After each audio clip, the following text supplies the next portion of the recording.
Hey nerds, I got some comics to show you. So, it's Clay from nerdsonearth.com. We do this every Saturday where we show you the comics I picked up from collections, small collections, large collections, sometimes buying individually, but these are mostly Marvel Bronze Age because I'm old and that's what I love. All right, let's look at them.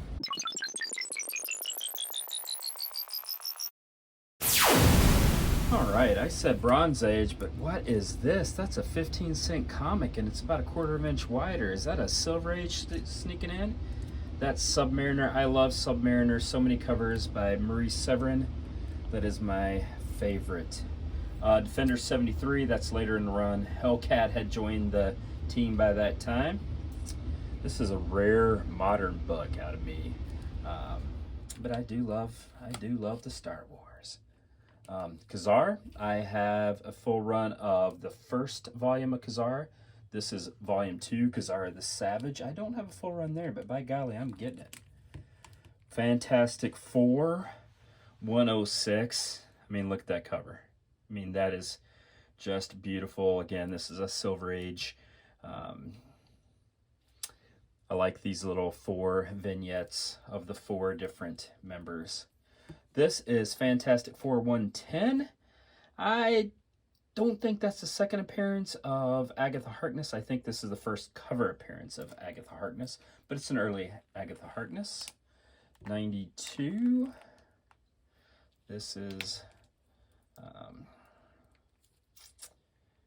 The Thing. This is a little foreshadowing of The Thing solo comic, which is pretty much a wrestling comic that looks like an old school wrestling poster.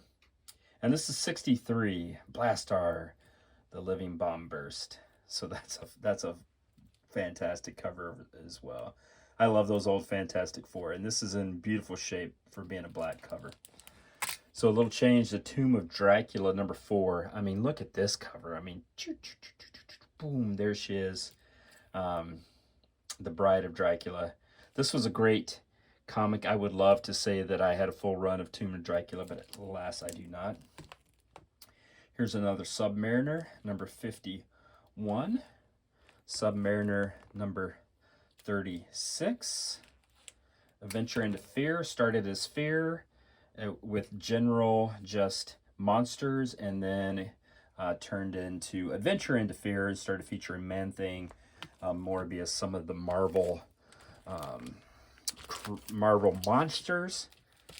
So that was fun. Here's Man-Thing. I have a full run of this first volume of Man-Thing. That's a great weird comic. 70s comics were weird and genre heavy. You know, you had kung fu, you had horror, you had those sort of things, and they were pretty great.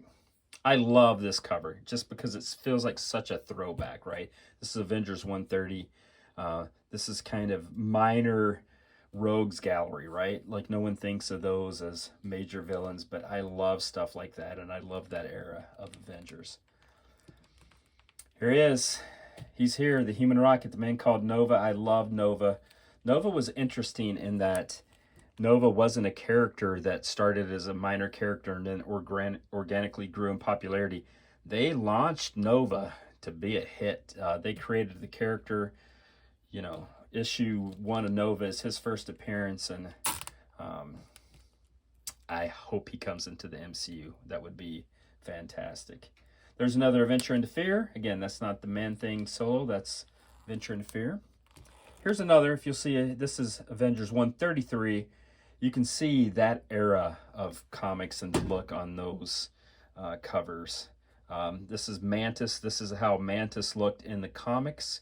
Obviously, we know her from the Guardians of the Galaxy, but if you wanted to know her comic look, there she is.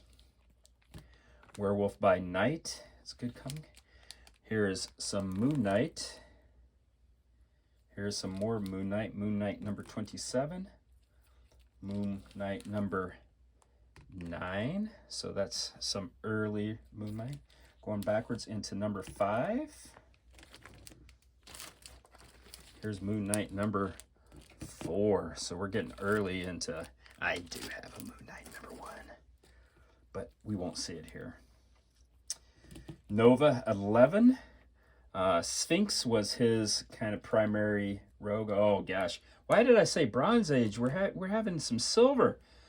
So this is Strange Tales, which just started as Strange Tales. So you know, kind of off-kilter, bizarre, science fiction-esque stories from Marvel that really didn't have the type of characterization that we've become accustomed to with Marvel. But then they introduced Nick Fury in Strange Tales. They introduced Doctor Strange in Strange Tales.